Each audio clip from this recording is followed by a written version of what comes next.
Like, what's in it for him if the curses reign supreme? He's a human. I mean, he's their friends, but oh, new intro! We have a new intro, of course! Holy shit, those reflections. It's like they're on a funeral, or at a funeral. The fuck is that? That looked like Panda, but it's not Panda. And yeah, it is a funeral. They're passing him by, but he's following up. And we have our team. Who are you? Oh, hey, not on me. City underwater? Alright, this is gonna be interesting. Oh, was that Megumi when he was young? And what? An elephant? What? First it's a panda, now? Alright. And we're fighting, what's his name? Hanami? Something along those lines. And that was one of the second or third years, I think. A blooming lotus flower, right? Looks like a lotus flower. But a black one. And we're running it back to the window. Very interesting. Alright, what's going on, everybody? You just saw me reacting to the, like, spontaneously blind reacting to the intro of the second core of Jujutsu Kaisen Season 1. And I'm going to kind of go a little bit into what is actually being shown there. I mean, there might be some spoilers in there. I don't care all that much. I really like going into them and speculating a little bit and whatnot. I'll let the song still kind of give me a little bit of a feel, right? But we're going in, we're analyzing a couple of the shots and seeing if there's something we can glean from that, and then maybe we'll listen to the song one last time and say a little bit something about the music. Yeah, I hope you do enjoy that. Alright, so we do have the black cat in the beginning, right? Which I think is very interesting because the cat is actually right in front of a window. Normally you do have different shots where the black cat is crossing if it's a sign of bad luck. I think this is more playful, right? We're looking from maybe a dark place to the outside, and the outside has a very, very hopeful feeling to it, right? There's a lot of lush green going on. It's got this summer feel, and the window is slowly swinging open. The cat is actually looking to the outside. It's very Jujutsu Kaisen, the song, the way it kind of plays and whatnot. I do love the reflection of them walking, right? They're all walking forward with a goal in mind, and we did see in this first episode, in episode 14 of season 1, we did already see that there is, right, there's a tournament coming up, and we are actually looking forward to trying to get stronger and test our mettle against other people in order to prevent tragedies, personal tragedies, both Yuji and Megumi especially, but also Nobara, from happening again. And we do have a team. Here's Yuji, there's Megumi, this is Nobara, and on the right side, I don't know who that is, but it is somebody else, right? Probably Maki or somebody, because Maki is a very prominent character, probably also a fan favorite if I'll go by her design. We're basically walking like it's a funeral. So whose funeral is it? Whose funeral is it? This would be very interesting to know, right? I mean, not literal funeral, but what is the foreshadowing going on here? Or is it even foreshadowing, or are we just going to our own funerals, basically? We're being sad, we're mourning the loss of something. Maybe the innocence of Yuji, the innocence of Megumi. We had that before as a topic. Very interesting. Rainy days ahead, maybe. I think Mahito blowing the bubbles feels very appropriate because he is very much a person who is in his child stage, in his developmental stage. Blowing bubbles is a very whimsical thing to do that you normally do as a child, right? He's just trying, he's experimenting. We could also think the bubbles might be souls of humans and he's shaping them, right? I see the bubbles flowing over the sky, very interesting. A blue sky, a morning sky, it would seem. Interestingly enough, we do also have traffic signs being on yellow and red. Yellow by, I mean, didn't even know Japanese traffic signs would also have yellow, but either way, yellow and red, not green. This is Megumi, Nanami, Maki, and holy shit, who the fuck is this? I mean, it looks like Panda, so this must be Panda's power. He's gonna just bulking up. Holy fucking hell! Beautiful shot with the lens flare, and we are. This rain, it's not a dark, deep gray rain, which creates like a suffocating atmosphere, right? A sad atmosphere, a melancholic atmosphere. This is creating like daybreak atmosphere. We have the sun coming up. We have the rain somewhat clearing up. So we've had a lot of dramatic events going on, and now we're stepping into the next chapter. This is how I interpret, like how I would interpret that. And Gojo, full style, right? Dressed up to the nines with the blue flowers in the hand. I don't know what blue flowers they are. They're not spider lilies. They seem to be, I mean, there's a lot of blue flowers, right? Forget-me-nots, whatever, right? That have very interesting symbolism. At the very least, it has some connection to the dead, I would say. But I'm not sure. Butterfly symbolism. Yeah, and again, I said it during the reaction to my initial reaction. We have Nobara and Megumi both walking past Yuji, so they're going on ahead. This could represent what we have had going on so far, that they thought Yuji is dead and they were moving on ahead. And now Yuji is coming after them. He's like, hey, look, I'm still here, right? And he's joining them in somewhat of a joint cause, right? A goal to improve yourself in order to be able to protect the people that are important to you. We have the team, we have the squad, really cool looking, right? Yuji, Megumi, Nobara, Maki, I forgot your name, Salmon Boy, Nanami. That is Goto, and he's pouring black liquid over something. It almost looks like the chocolate sauce you would put over like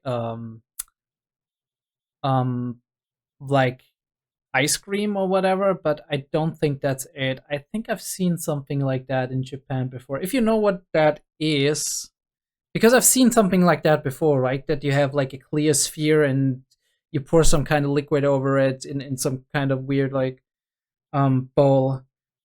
Very interesting. But yeah, out of focus the glass here.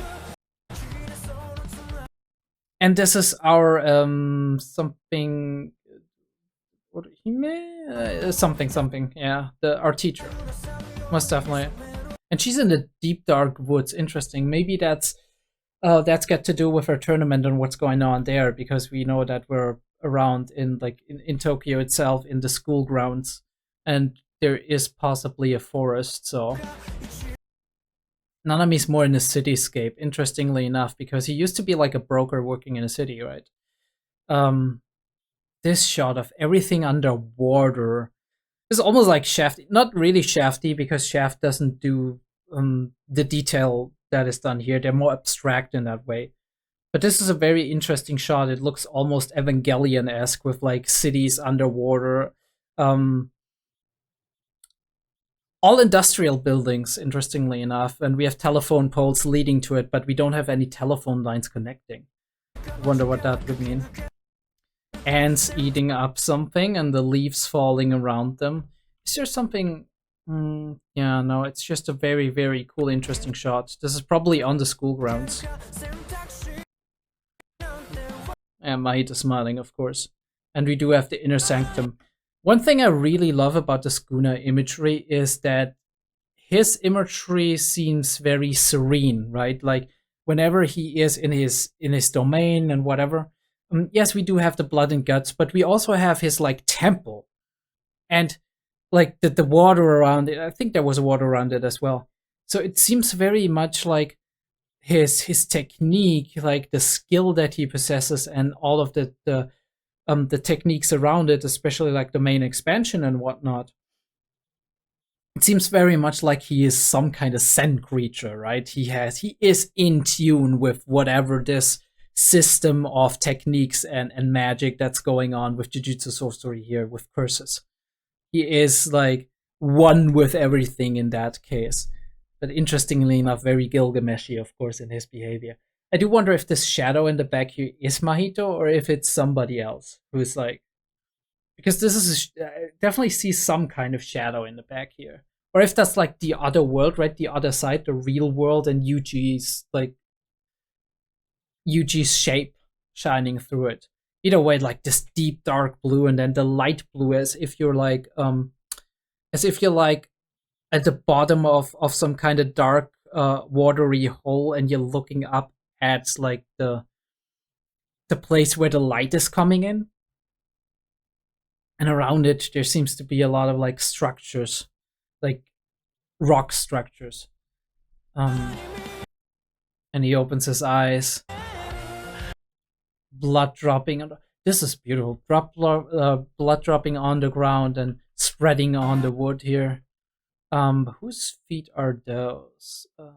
Fall leaves? Don't know whose feet those are. This is our principal and Panda. Maybe a backstory, right? Maybe he raised them. And this is like also interesting. So this looks very much like Megumi. It reminds me of Aki in whatchamacallit in Chainsaw Man so much, right? Because I mean Megumi reminds me of Aki anyway. But yeah, and this could be this other girl that he thought of previously, or maybe it's a sister, right? It's some kind of relative of his. Definitely looks like they're both children and they're both very, very close to one another. Interestingly enough, a curse right behind them. Super, super weird with the long neck and like almost like nails through it. These designs are really creepy sometimes. Yuji looking at this reflection. We had that in the first intro as well with the subway through the cityscape. Goto, interesting. Goto. I'm always saying Goto. Gojo. Interestingly enough, in one of his eyes, he does have his whatchamacallit, his infinite void, right? In the other eye, light shines directly into it, and it almost seems like the eye is reflecting the light in a way that it seems gray, right? Almost like it's going blind. I do wonder what that's going to represent. We do have some really crazy animation shots of Megumi. Maybe that elephant is one of his Shikigami. And somebody behind him who is like twirling some kind of rotating weapon. So I do wonder if this is a person that we get to... Oh no, wait, isn't that the guy from the Kyoto school? Seems like the guy from the Kyoto school. Crazy shot, right? I wonder how they did that one. And some kind of explosion going off here. Either like a rock formation that was created by some kind of magic or some stuff, or a giant creature in the back. Maybe it's that, right? Maybe it's that, and Hanami, or however he's called, has created that. We do have Salmon Boy flying and screaming with his cursed speech. Yeah, there's definitely gonna go some conflict going on, and we do have some police stuff. This looks dark, like out of a detective novel, but in like a previous era of the Japanese history. And this looks like it's on a construction site, and it's almost like the school has been torn down or something. Yeah, that's the Kyoto people. And we do have Todo and Yuji, which I was sure that Todo and Yuji are probably gonna get along well on the baseball fields. and he's getting ready to strike. And on the other hand, like the picture seems to be the girl with the hair. Yeah, they're both fighting Hanami here. I do apologize, by the way, if I got his name wrong, but I'm just gonna commit to that. I wonder what that stuff is that's flying down and that's flying around in the back here. Holy shit. Kickflip. Yeah. I do love these animations where two people are fighting one person. It's really cool. Who the fuck are you? Mysterious person with white hair and a lot of crows. Like, holy shit, almost Monogatari level, like Kitsu Monogatari level of crows. This is one of the people who got mentioned, right? The maybe third year or maybe also second year. And he seems to be like, these are a lot of white buildings. Looks like Greece or something. So he might be in another country altogether. Maybe that's part of his right, part of his job or part of his being with a new teacher or whatever. Maybe an exchange he went to. Beautiful shot of the water droplet. Blood turns into water here. And we do have like the curse energy coming up. We do see Gojo's eyes again floating here. And lightning for whatever reason. And we end on like a sunset shot, right? We started with the sunrise and we end with the sunset. And something which I would assume is a black lotus blossoming, which is interesting because in the first intro we actually had the finger, and out of the finger was a plant growing, right? And I do wonder if that is the metaphorical continuation of that. Out of that plant grows a black lotus flower. You kind of have to tell me what that means, because I'm not sure. Right? I'm not sure what the symbolism is here.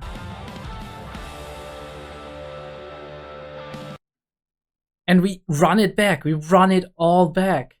Like, that's the final thing. Cool effect with the film grain and whatnot. We run it all back. Not shot for shot, but all the moments are in here. And we ended. What do we end it on? What do we end it on? Because this is like on the window with the cat. Now a lot darker, and the cat is looking at us. Like a reflection of the window and it's almost like that one shot in Monster in Kinderheim. Very interesting. I don't know what it all means. I really don't know what it all means. Maybe we will revisit this one once we are a little bit further into the arc. Either way, we do know a couple of things that are probably gonna happen, right? With the curses interfering in the tournament, probably. And obviously, we do have our tournament conflict. Interestingly enough, no shots of the principals, so they take backstage, probably, right? And our students get to know each other a little bit better. The symbolism with the funeral, still here. Like, it could be what we had, right? Yuji was believed dead, and Yuji has his or had his own death to mourn. Curious. Yeah, that was the second OP of Jujutsu Kaisen, season 1. I really liked that one. It had a nice beat. The song wasn't like super impressive, but it worked really well with the imagery. And we had some very, very beautiful shots and some interesting imagery and some previews for some really sick animation. I'm looking forward to that. Yeah, I've been Terminus. If you did like this video, if you want to see more of my videos or Jujutsu Kaisen specifically, right, my reactions to the series, go check it out. I have a Discord, I have a Patreon. Go subscribe to the channel and all that stuff. Leave a comment if you want to leave any, explain some stuff that is not spoilery, please. I'm on episode 14 of Jujutsu Kaisen. Don't spoil me. And with that being said, I do hope you have a nice, fantastic day or night.